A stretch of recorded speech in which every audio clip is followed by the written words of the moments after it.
Hey there, cannabis enthusiasts. Are you wondering where the real cannabis community is hiding? Well, stop rolling your eyes and start rolling something better, because the Bite Me Cannabis Club is here, and it's what you've been looking for. You'll get access to a vibrant, private community where cannabis lovers like you connect, learn, and create together. Whether you're a seasoned connoisseur or just starting your green journey, we've got you covered. Think exclusive content, workshops, weekly events, and a space where you can geek out on your favorite cultivar and get answers about your latest batch of edibles without judgment. Plus, there's fun leaderboards, community challenges, and even a special badge to show you're part of the crew. And here's the best part. Joining is as easy as eating an edible. Go to joinbiteme.com to learn more and join the community today. Trust me, your future self will thank you. Bite Me Cannabis Club, where cannabis lovers connect, learn, and create together.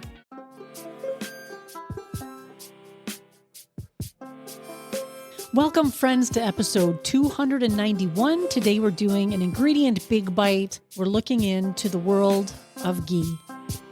Welcome to Bite Me, the show about edibles, where I help you take control of your high life. I'm your host and certified ganger, Margaret, and I love helping cooks make safe and effective edibles at home. I'm so glad you're here. And welcome back, listeners, to Bite Me, the podcast where we explore the intersection of food culture and cannabis, and I help you make great edibles at home. I'm so glad you're here. Thank you for joining me today. And let me know what edibles you've been making lately. I would love to find out. If you're just tuning in for the first time, we are diving into the world of ghee so you can learn more about this marvelous ingredient that probably doesn't get enough attention. If you've been here for a while, I am so glad you're joining me yet again for another episode. And yes, as I mentioned, today we're doing an ingredient deep dive into ghee, what it is, why it's a superior fat for infusing, and how you can use it to create incredibly potent and delicious edibles. Before we get into today's episode, I'm going to do a little cannabis trivia to test your knowledge from the Stoner Trivia Race to 420. And I'm taking a random card out of the deck, flipping it over. We've got a TV question. No, I don't want to do that one. I'm going to pick another one. It had something to do with the reality TV show or TV show. I guess it is a reality TV show, Pawn Stars. I've never actually watched that show. I've obviously heard about it, but I just don't feel like doing that one today. My show, I can do what I want. So I'm going to pick another card randomly out of the deck. Also, I feel like if you're sitting at home, you're trying to answer these questions, and you also don't watch Pawn Stars, you're never going to be able to try and test your knowledge. Testing your knowledge with law. That one's boring too. Some of these cards are not ideal. I'm going to pick another random one. Third time's the charm. We've got a knowledge question. This author considered the master of horror said, I think marijuana should not only be legal, it should be a cottage industry. Eli Roth, John Carpenter, Stephen King, or Anne Rice. This author considered the master of horror said, I think marijuana should not only be legal, it should be a cottage industry. And if you guessed Stephen King, you would be guessing correctly. Ding, ding, ding, ding, ding. As soon as the question said the master of horror, I was like, I can't ask this question. Everybody's going to know right away it's Stephen King. I have read some Anne Rice books, it was 100 years ago, and I'm not super familiar with the other two. I've heard of them, but Stephen King is the most well-known master of horror that I can think of. I guess that sounds like, I've heard that quote before, actually. So Stephen King has long thought that cannabis should be legal and a cottage industry. So why don't we get into this wonderful ingredient called ghee? If you've never used ghee before, or maybe you've heard of it, but you're unsure if it's worth trying, this episode is for you. Trust me, by the end, you'll be ready to swap out your butter or coconut oil for this golden, buttery goodness. So let's dive in. So ghee is a form of clarified butter, and that's been used in Indian and Ayurvedic cooking for centuries, and it's made by slowly simmering butter to remove the water and milk solids, leaving behind pure butter fat. And if you've been making edibles for any length of time, you likely know that THC loves fat. The cannabinoids in cannabis want to bind to fat. And that's what makes ghee such a wonderful ingredient to infuse. And here's a few other things that make ghee special. It's got a higher smoke point. So unlike regular butter, which burns at 350 degrees, ghee can handle up to 485 degrees Fahrenheit. And that means it's perfect for cooking and baking without a nasty burnt butter taste. That 485 makes it very applicable to all kinds of cooking situations. It's also lactose free. If you have a sensitivity to dairy, ghee is a great alternative since the milk proteins, the casein and the lactose, which most people have a sensitivity to in most cases, have been removed. It's got a rich and nutty flavor. Ghee has this deep caramelized nutty taste that's way more flavorful than plain butter. And it's also nutrient dense. It contains fat-soluble vitamins A, D, E, and K, and it's been used in Ayurveda for centuries for its supposed healing properties. So if none of that convinces you that you should try ghee in some of your own cannabis cuisine, then just know, of course, like I mentioned, that THC loves butterfat, and those two things are a perfect pairing. Now, why is ghee perfect for cannabis infusions? Ghee is a game changer when it comes to making edibles, and here's why. Like I already mentioned, the fat content. Cannabinoids bind best to fats, and ghee is almost 100% fat, meaning you get a highly efficient extraction of THC and CBD when you're infusing. It also has a long shelf life. Because ghee has no water, it doesn't tend to go bad as quickly as butter. And if it's stored properly, it can last months at room temperature and even longer in the fridge. And now I've never really had butter go bad on me, except on those occasions where I have infused it. And somehow the introduction of the plant material into the butter just made it more susceptible to spoilage. This also means that ghee has that longer shelf life because there is no water in it. Butter has water in it. I know this because I have made butter myself in my own home kitchen. Ghee has a smooth texture. Unlike coconut oil, which can get grainy, ghee stays silky and smooth, making for better edibles in everything from baked goods to savory dishes. And there's also the versatility. You can use ghee for sweet or savory infusions like cookies, brownies, or drizzling it over popcorn or roasted vegetables. Chef's kiss, that all sounds delicious. So whether you're trying to make something sweet or to make something salty, ghee can work beautifully for both. Now, how are you going to infuse ghee? This is the fun part, is infusing ghee with cannabis. To get a potent, flavorful infusion, cup of ghee, and you're going to want decarbed cannabis to go into your infusion, cultivar of your choice. Although I always find it's debatable whether or not that cultivar particularly matters because the terpenes have often been lost during the process of decarb and infusion, but I digress. A saucepan, double boiler, or slow cooker, and a cheesecloth and a strainer. So you can remove the plant material after the fact.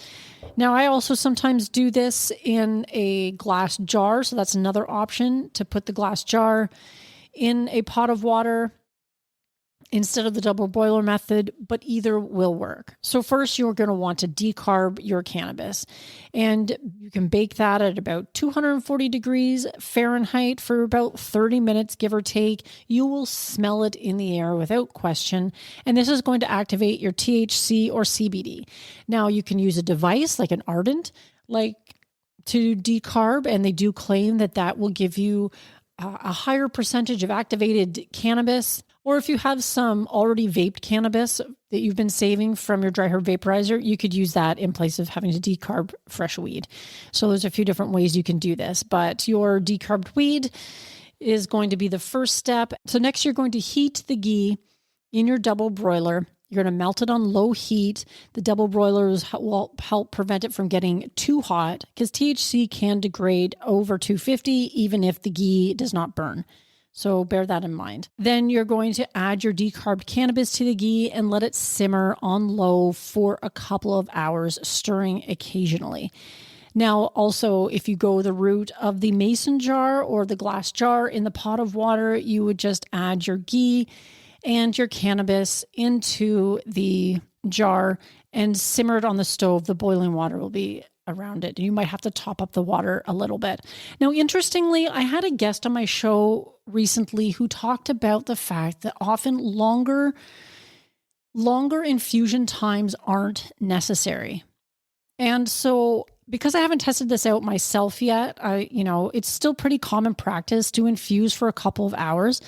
But this guest, and maybe I'm teasing this guest a little bit, that interview will be coming out in April of 2025, depending on when you're listening to this. She said you could probably get away with half an hour, and that a lot of the THC binds to the fat relatively quickly. And that we just have this idea, if we infuse for longer, it means that we'll be extracting more of the THC. But that's not actually the case, according to the experiments that she's done.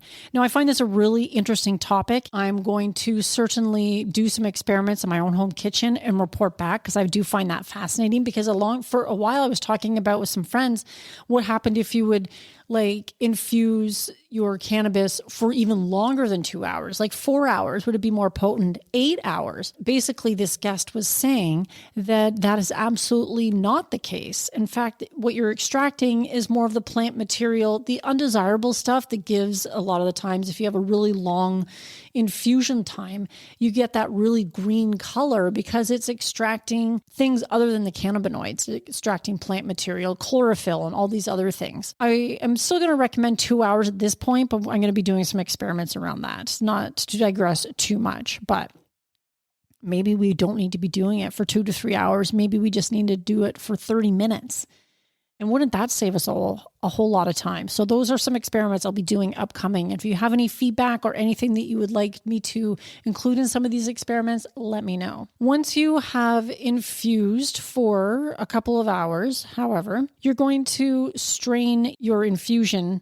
Once it's a little cooled off, you don't want to touch it right away because it's going to be pretty hot, but strain it through the cheesecloth into a clean glass jar, making sure to squeeze out all the goodness that you can, or whatever strainer that it is that you're using, and let it solidify and store it in an airtight jar or container. It'll last for several months in the fridge, and then you'll have this delicious ghee that you can have on hand and ready to use in whatever it is that you're wanting to make. Now, also, don't forget, you're going to want to figure out the potency. So it's really going to depend. If you're using a cup of ghee to 3.5 grams of decarbed cannabis, you can kind of figure out the potency from there, either doing the math or using an online calculator or a device like a T-Check if you're making a ton of edibles.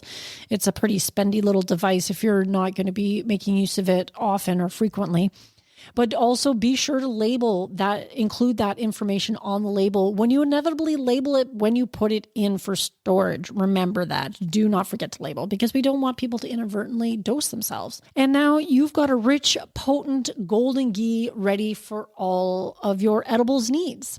And now that you've got your infused ghee, what can you do with it? Well, if you're baking, you can just swap it out 1 for butter in your cookies, brownies, cakes, whatever. If you're cooking, because it has such a high smoke point, it's great to saute vegetables, fry eggs, sear meats for an easy infused meal.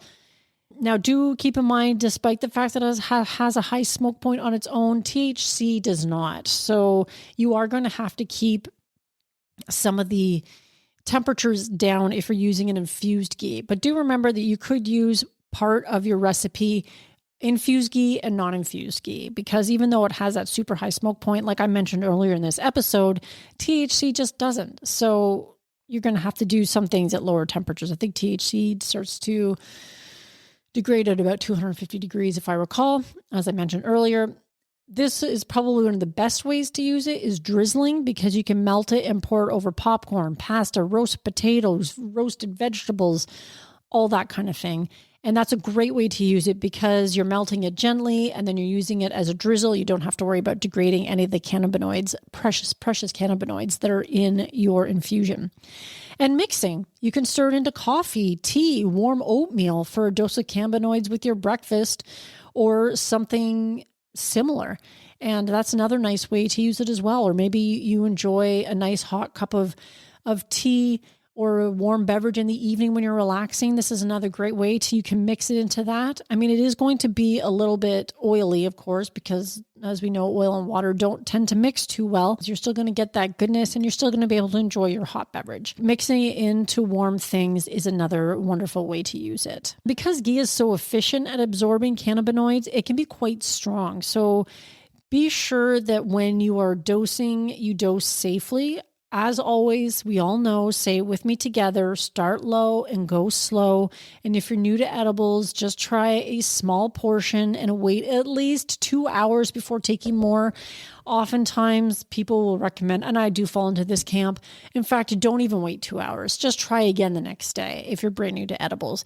Because for whatever reason, sometimes things just don't play out the way you think they're going to. Yeah, you just want to be on the safe side. And that really does help you make sure, if you're trying to figure out your tolerance, that there are no residual effects from potentially that first dose that you're taking. So you have an even better understanding of how your body is handling ingested cannabis. And of course, you can mix it with regular ghee. If you find your infusion is too strong, just dilute it with some non-infused ghee for more control. Very simple. So if a recipe asks for a certain amount, you know how strong your ghee is, then you don't have to use that entire amount. You can definitely mix with the regular ghee to control your dose. That's our big bite into ghee. If you haven't tried infusing with ghee yet, I highly recommend it. It's flavorful, potent, and incredibly versatile for edibles. I haven't made ghee in a while myself, but like any other fat-based ingredient, ghee is a wonderful one that I don't think gets enough attention. A lot of the times when people think about infusing different ingredients to use for cooking purposes, people think of butter, they think of coconut oil, which are both wonderful. I like infusing all of those things, but they have limitations. I mean, I've also infused duck fat, which is another really nice one to do. I'll have to do an ingredient deep dive, a big bite on duck fat at some point. But do you use ghee in your edibles? I would love to hear about it. And if you've made something with ghee, tag me on Instagram at Bite Me Podcast, or you can send me a message through bitemepodcast.com. And if you found this episode helpful, please share it with a friend or leave a 5-star review. And don't forget to subscribe for more episodes about making homemade edibles. So until next time, my friend, I am your host, Margaret. Stay high.